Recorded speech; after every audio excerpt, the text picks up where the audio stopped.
This episode is sponsored by Babbel and Mint Mobile.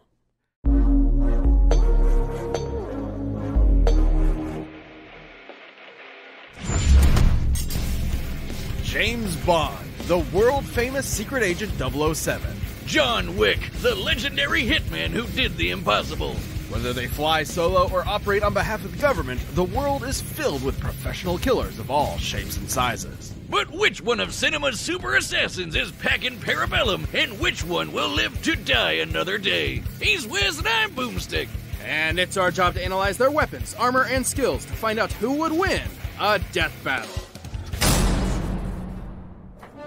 From the shores of Crab Key to the crap stables of Casino Royale, from Russia with Love to Moonraker at the edge of outer space, no man has saved the world more times than Bond.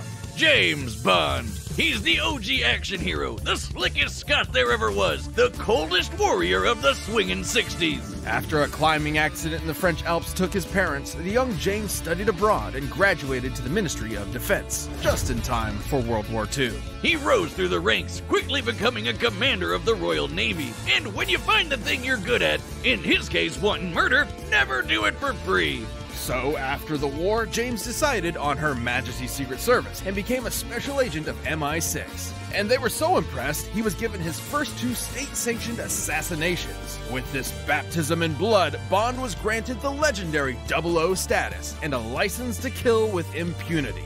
As the premier defender of the West, Agent 007 is a jack of all trades when it comes to kicking commie ass and terrorist ass, and basically everyone's ass for the past 60 years. From the novels to the movies to the comics and games, he's been rebooted tons of times, but they're all still Bond.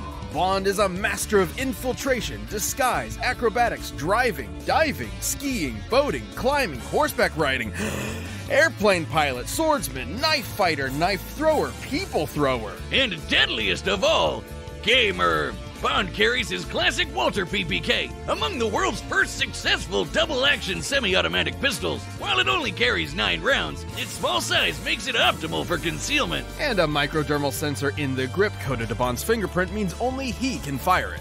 It even comes with unique ammo that breaks apart upon entry and creates 8 exit wounds, traveling like a bullet but hitting like a shotgun. Especially deadly considering Bond has the golden eye of an expert marksman, able to take out a room of armed guards in a single second, or shoot the fuel tank of a helicopter from a speeding boat a quarter of a mile away. He's just as deadly disarmed. Bond combines multiple martial arts like judo, boxing, Krav Maga, Muay Thai, and Jiu-Jitsu, allowing him to keep up even when outnumbered. This mix of styles is likely the Welsh self-defense system known as Gushinkwai, which is taught by the modern Special Air Service. Though that all pales in comparison to his greatest ability.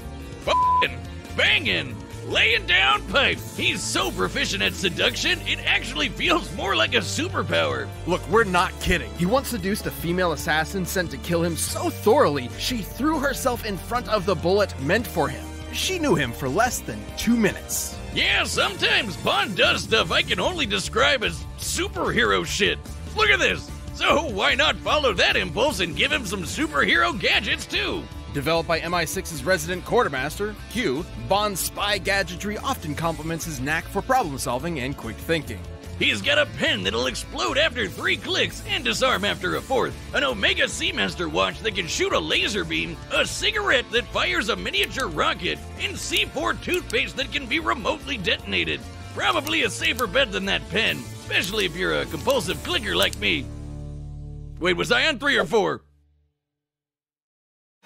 He also occasionally wears a lightweight bulletproof vest, as well as a garrote wire for quiet kills and a grappling hook hidden within his belt buckle. That's only the semi-normal shit. He's carried earbuds that give him super hearing, X-ray shades, ultrasonic cufflink grenades, a stun gas keychain, a cell phone taser, exploding remote-controlled drones, a nanosuit that turns him completely invisible, and a frigging jetpack. You've gotta have a hell of a pair of thunderballs to piss off a crazy Scot riding one of those. But his greatest weapon is the one, the only, his dick! The Aston Martin DB5. Oh, I thought we were still talking about him. Never mind. This absolute beauty isn't just good looks. She's packing front-mounted machine guns, oil slicks, smoke screens, and of course, the ejector seat. Oh, and good luck trying to break in. This baby is insanely bulletproof. Like, just look at this. It won't stop! Still going. Still going. Q has provided numerous vehicles over the years with ever more insane features, like a submarine transformation, light-bending holograms, and a remote control built into Bond's phone. God, just look at him, living his best life. And why wouldn't he? He's a globe-trotting ladies' man with the UK Treasury as his personal credit card. He's got the world in the palm of his hand. But for some, the world is not enough. Though Bond's iterations may vary, one thing remains throughout. Behind that debonair smile and British wit is a broken, soulless shell.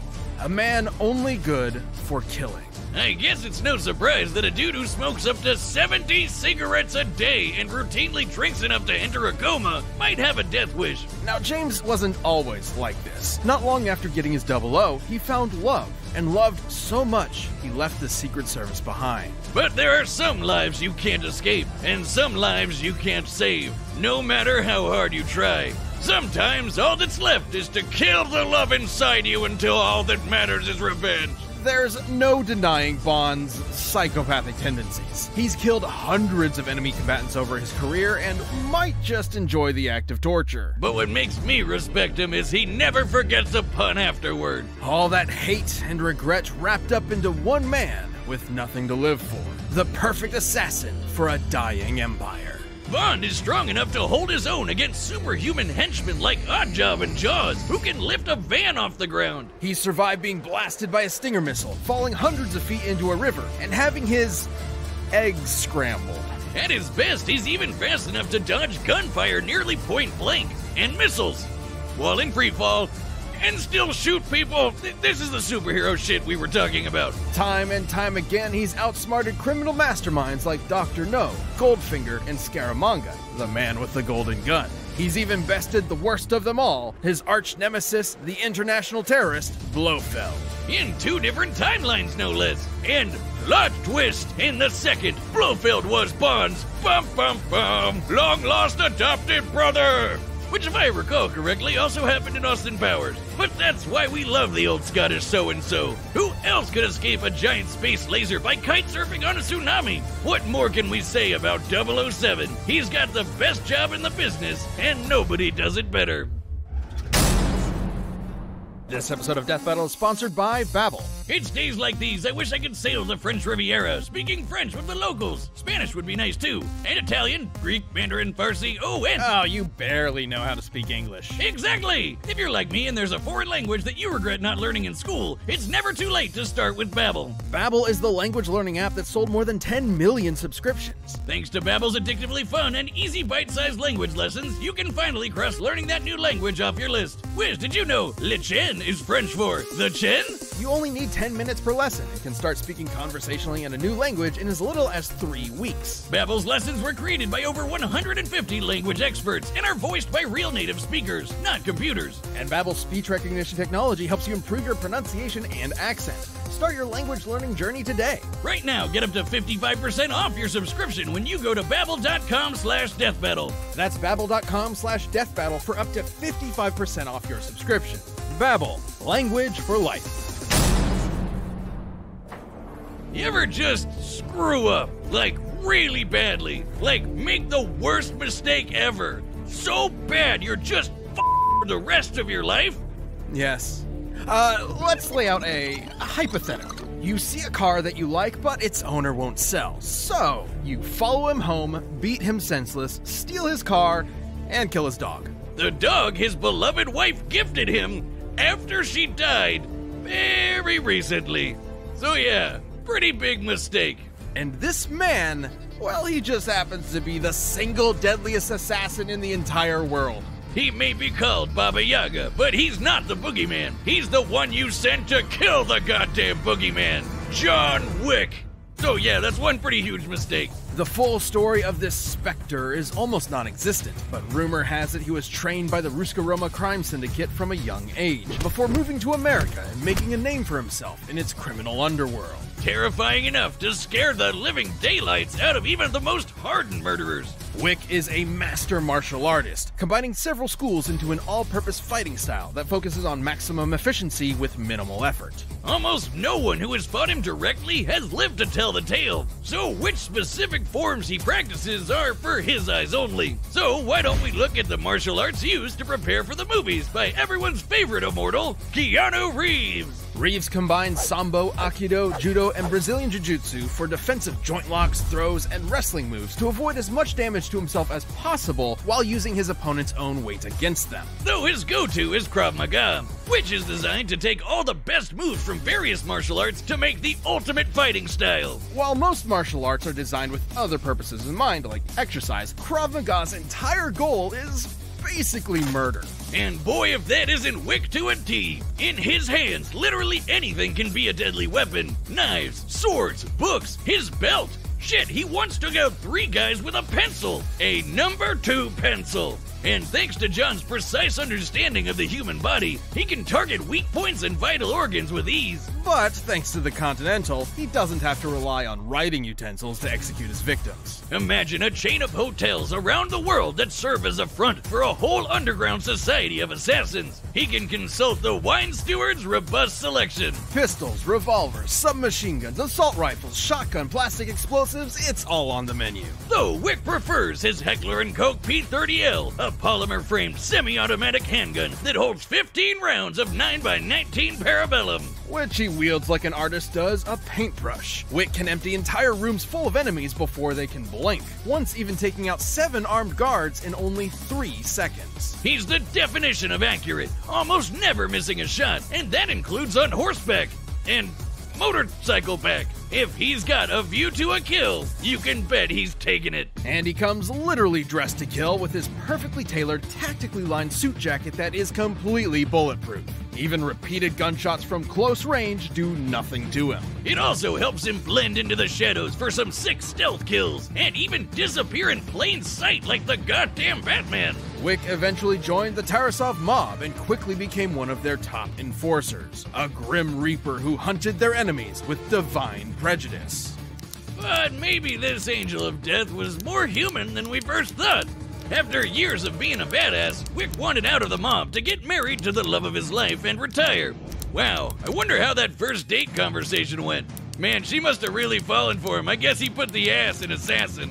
So his boss gave him an impossible task. He could leave if he wiped out every last one of the mob's enemies in a single night. Which he did, because human or no, he's still John Wick. And he lived happily ever after. Well, until his former boss's snot-nosed son screwed up. Like, really badly. Great job, Theon, you never miss. That wasn't just some dog, but a semblance of hope. The opportunity to grieve unalone, his last tether to a happy life. So Wick was back with a vengeance, prepared to kill every last person that got in his way until the whole of New York's criminal underworld had been razed by his bloody crusade. Over the course of the 3 movies, which span only about 2 weeks, Wick left over 300 bodies in his wake.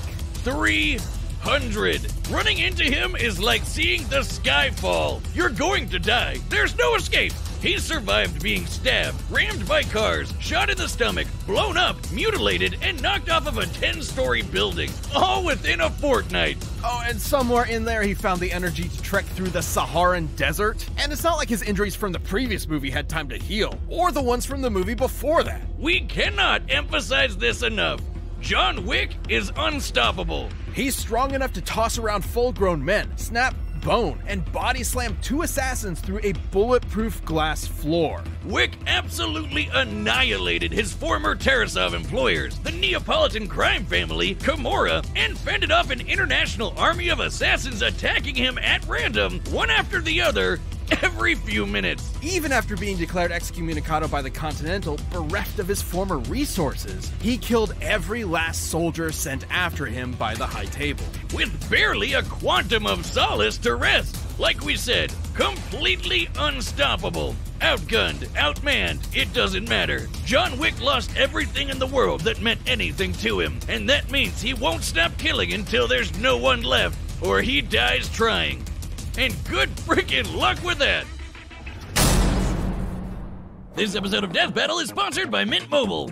After years of fine print contracts and getting ripped off by big wireless providers, if we've learned anything, it's that there's always a catch. So when we first heard that Mint Mobile offers premium wireless starting at just $15 a month, we thought, what's the catch? But after talking to them and using their service, it all made sense. There isn't one. Mint Mobile's secret sauce is that they're the first company to sell wireless service online only. They cut out the cost of retail stores and pass those sweet savings directly to you. Mint Mobile's wireless quality is especially impressive, and as a world-class mad scientist, I'm pretty picky. Mint Mobile gives you the best rate whether you're buying for one or a family. And at Mint, families start at 2 lines. And all plans come with unlimited talk and text plus high-speed data delivered on the nation's largest 5G network. And you get to keep your current phone number along with all your existing contacts. To get your new wireless plan for just $15 a month and get the plan shipped to your door for free, go to mintmobile.com/deathbattle. That's mintmobile.com/deathbattle. Cut your wireless bill to $15 a month at mintmobile.com/deathbattle.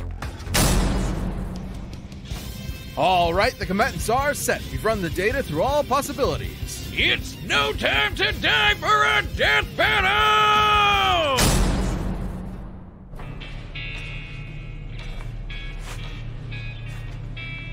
Is not one to be taken lightly. Be careful, 007. And happy hunting. Your concern is always touching, Q. Vodka martini. Shaken, not stirred. What can I get you, mate? Drinks are on me. I prefer to be alone. Unfortunately, I wasn't asking, Baba Yaga. Now you can come with me, or we can do this here. Killing isn't permitted on company grounds. Lucky me.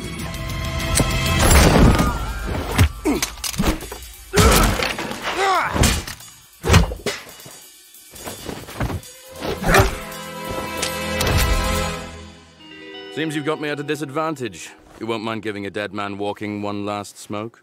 What does MI6 want with me? Your reputation precedes you. I'll be sure to keep up.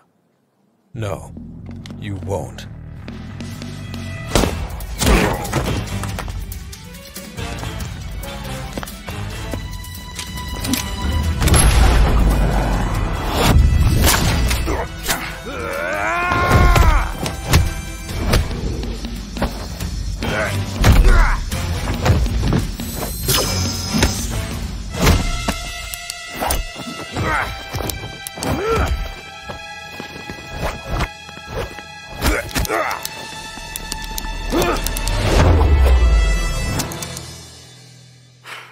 To be entirely honest, I lost count.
What comes around goes around, as they say.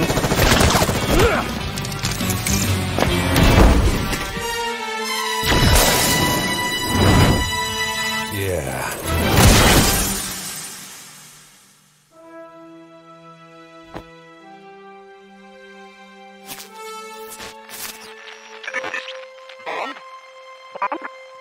Bond, come in. What's the mission status? Smashing. Positively smashing. Oh, do grow up, 007. KO! I never thought Wick could lose, but I guess I'll never say never again. Though his skills and brutal tenacity would have saved Wick initially, against James Bond, you only live twice. You mean once, right? I know what I said.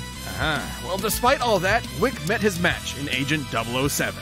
And match is the optimal word here. Wick may have been an expert martial artist, but Bond has actually practiced several of the same styles Wick has, and has been shown to be just as skilled a fighter, even defeating master martial artists himself. Wick's ability to shatter a floor of bulletproof glass definitely makes him superhumanly strong, but Bond has fought off similarly powerful henchmen in the past. And while Wick's speed and accuracy with the gun may look unbeatable, Bond's is just as impressive. He's landed accurate shots just as well as Wick ever has, but more importantly, he has a faster quick draw. That's right, despite being played by Neo himself, Wick has never dodged bullets. Bond, on the other hand, has, and that superior speed gave him an edge in both close-quarter combat and on the draw. Though since both had body armor, the fight probably wasn't going to be won by guns alone. And that's where Bond held his biggest advantage, his gadgets. There was no way Wick would see an exploding pen or a laser watch coming, and that's the whole point of Bond's gadgets. They're seemingly normal, everyday objects that'll take his enemy by surprise. Given time, Bond has always used these to come up with game-winning strategies, even against numerically superior foes, especially with his more absurd technology like the invisible nanosuit and remote-controlled explosive drones. Wick's endurance might be mind-blowing, but he isn't invincible. He can keep fighting even on death's door, but the deadliness of Bond's trick weapons would not have given him that option. Diamonds are forever, but against someone just as skilled with an arsenal straight out of science fiction, Wick's luck definitely wasn't. Bond may have been the spy who loved me, but against Wick, he was going to live and let die. And you can bet tomorrow never dies. Nailed it. Look, I just had to fit the last few movies in, okay? Oh, wait, shit! I forgot about Octopussy! The winner is Bond. James Bond. Hey, if you want more Death Metal ASAP, why not grab a membership? You'll get exclusive emotes, badges, live chat, live streams, and a bunch of behind-the-scenes stuff. Just click that join button. Thanks for watching.